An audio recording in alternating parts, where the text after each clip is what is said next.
क्या करते हैं? समोसा बनाते हैं। अरे वाह, खुद का दुकान है दूसरे का दुकान पे काम? नहीं, खुद का नहीं। उसी के लिए आवेदन किए, लोन ले रहे, इसीलिए सर वहाँ पे मिला। कितना लोन लेंगे? 10,000। तो 10,000 से शुरू कर देंगे हाँ। काम। शाबाश। मेरा सपना है, जी सर। और मैं यहाँ जो बहनें बैठी हैं उनको भी बताना चाहता हूँ, जी सर। मेरा संकल्प है कि मैं देश में, गांवों में जी सर। आप जैसे परिवार की जो माताएं बहनें हैं, इस देश में 2 करोड़ जी सर। 2 करोड़ माताओं बहनों को मुझे लखपति बनाना है। तो क्या करेंगे मुद्रा योजना लेकर के? सर छोटा सा फर्टिलाइजर की दुकान थी, उसे और आगे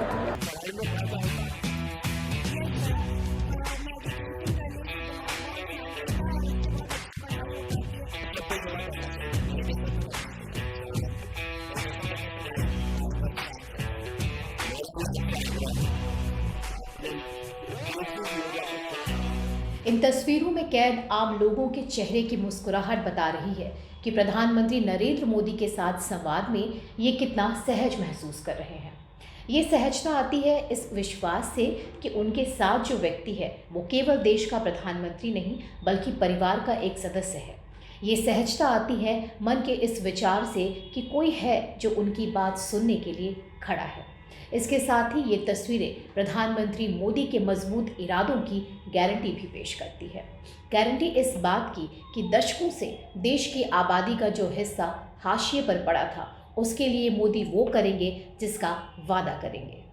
दरअसल बात सरकार की कुछ योजनाओं मात्र की नहीं है, बात है अंतिम पायदान पर खड़े लोगों के प्रति सरकार के रवैये की, और साथ ही बात है सरकार के प्रति अंतिम पायदान पर खड़े लोगों के भरोसे की।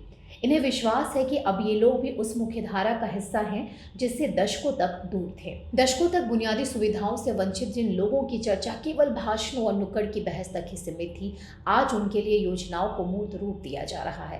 पिछले 9 साल में अंतिम पायदान पर खड़ा व्यक्ति न केवल आगे बढ़ा है बल्कि देश के विकास में भागीदार भी बना है। ये जीत है अंत्योदय के उस दर्शन की जो पिछले 9 वर्षों में मोदी सरकार का सबसे बड़ा मार्गदर्शक रहा है।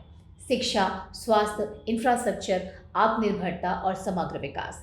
आज यदि इसके केंद्र में आम भारतीय है तो इसी दर्शन के कारण। प्रधानमंत्री नरेंद्र मोदी जिस आत्मीयता और अपनेपन से देश के सबसे निचले तबके के लोगों से मिलकर उन्हें बेहतर कल के लिए तैयार कर रहे हैं, उन्हें बड़े सपने देखने के लिए प्रोत्साहित कर रहे हैं, वो देश की आने वाले कल की खूबसूरत तस्वीर की झलक पेश करता है। उन्हें सरकारी योजनाओं का लाभ मिला कि नहीं मिला, कैसे आम आदमी उन योजनाओं का लाभ उठा रहा है और क्या कुछ बदलाव करने की ज़रूरत है या नहीं, आज ये चर्चा सरकार की योजनाओं को मूर्त रूप देने के काम आ रही है। इतना ही नहीं, विकसित भारत संकल्प यात्रा से आम भारतीयों को जोड़ने का प्रयास उसी दर्शन को सुदृढ़ कर रहा है जो मोदी सरकार का मार्गदर्शन करता रहा है।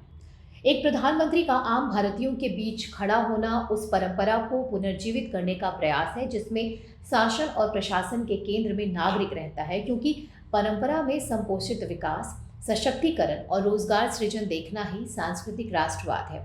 सांस्कृतिक राष्ट्रवाद किसी धार्मिक ग्रंथ से नहीं मिलता बल्कि समाज को सूक्ष्मता से देखने और परखने से उत्पन्न अनुभव का प्राकट्य है जो प्रधानमंत्री मोदी में कूट कूट कर भरा हुआ है। फिलहाल इस रिपोर्ट में इतना ही, लेकिन आगे की खबरों के लिए आप बने रहिए द पैम्फलेट के साथ। नमस्कार।